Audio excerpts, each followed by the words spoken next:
Doctor Ejaz साहब all India United मुस्लिम मोर्चा का president है।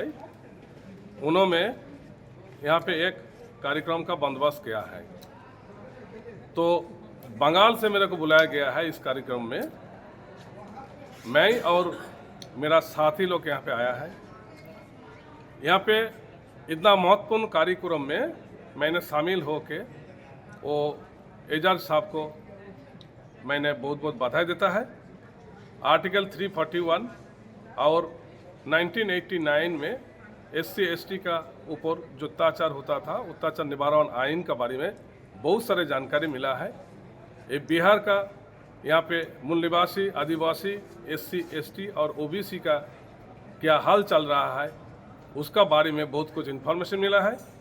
माननीय गवर्नर साहब चीफ गेस्ट का ओर से यहाँ पे उपस्थित रहे और बहुत सारी इन्फॉर्मेशन हम लोग को दिया है। सर, इस प्रोग्राम का मुख्य उद्देश्य क्या था? सर, इस प्रोग्राम का जो मुख्य उद्देश्य था, तो जो अभी धर्मीय भेदभाव जो चल रहा है, ये भेदभाव को हटा के ये जो पोलराइजेशन का जो पॉलिटिक्स चल रहा है, ये पोलराइजेशन का पॉलिटिक्स को ख़त्म करके वो जो मूल समस्या है देश में, शिक्षा, शास्त्र और कर्म संस्थान का, इसका बारे में ध्यान देने के लिए वो बताया गया है। और वो जो है आदमी, उसको एजुकेशन का बारे में बताया गया है। अगर वो लोग एजुकेटेड हो जाएगा तो ये पोलराइजेशन का जो पॉलिटिक्स चल रहा है ये नहीं चलेगा और वो इंडिया का सार्विक विकास होगा। सर, चीफ गेस्ट कौन कौन आए हुए थे यहाँ पे? चीफ गेस्ट यहीं पे तो वो गवर्नर जी यहाँ पे आया हुआ था। अपना परिचय सर। मेरा परिचय, मैं इंसाफ पार्टी का वो राष्ट्रीय अध्यक्ष हूँ। मैं प्रोफेसर शेख कलीमुद्दीन बंगाल से आया है। एजाज अली साहब का आज ये कार्यक्रम था, मिल्लत बचाओ मुल्क बचाओ। ये बहुत गंभीर मुद्दा है। मिल्लत माने भाईचारा और देश, यानी देश को बचाने की बात है, भाईचारा को बचाने की बात, प्रेम मोहब्बत। ये भारत एक ऐसा देश है जहाँ हजारों वर्ष से ये कहा जाता है कि हिंदू मुस्लिम सिख ईसाई आपस में है भाई भाई, हमसे जो टकराएगा चूर चूर हो जाएगा।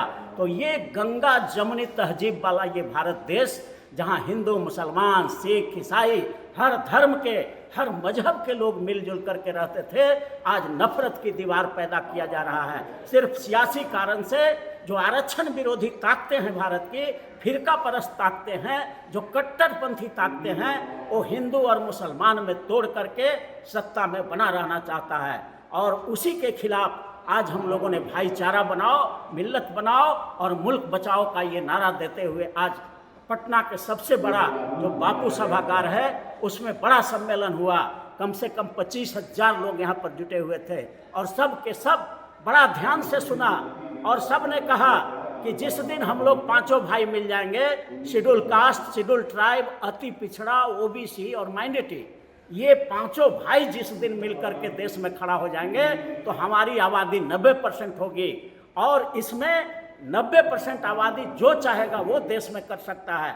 और देश के जो 4 पावर हाउस है सत्ता का, न्यायपालिका, कार्यपालिका, विधायिका और नेशनल मीडिया, इन चारों में हमारी हिस्सेदारी 90% हो जाएगी अगर हम मिल करके इस लड़ाई को लड़ेंगे। तो यही पैगाम दिया गया और ये कहा गया कि जो आरक्षण विरोधी ताकतें हैं, जो फिरका परस्त ताकतें हैं, जो मुस्लिम विरोधी ताकतें हैं, जो पासवानदा और अल्पसंख्यक समाज के खिलाफ आग उगलते हैं, उन लोगों को सबक दिया गया कि यहाँ पर शेड्यूल कास्ट, शेड्यूल ट्राइब, अति पिछड़ा, OBC और अल्पसंख्यक सब मिल करके लड़ रहा है, इसलिए आप इसको तोड़ नहीं सकते।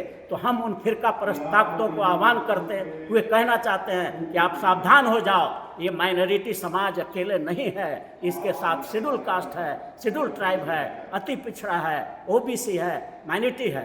और इन वर्गों से भी आह्वान करना चाहते हैं कि दुश्मन बहुत शातिर है, इसलिए आप सावधान रहिए, पांचों भाई मिल के रहिए, क्योंकि दुश्मन इतना शातिर है कि वो जमी छीन लेगा, गगन छीन लेगा, जमी छीन लेगा, गगन छीन लेगा। ऐ दलित पिछड़े अकलियतों, तुम अलग अलग रहे तो वो अर्थी से तेरा कफन छीन लेगा। इसलिए मिलते रहना है, मिल के रहना है, मिल के रहना। अरुण कुशवाहा, संविधान विशेषज्ञ, advocate, Patna high court and supreme court of India.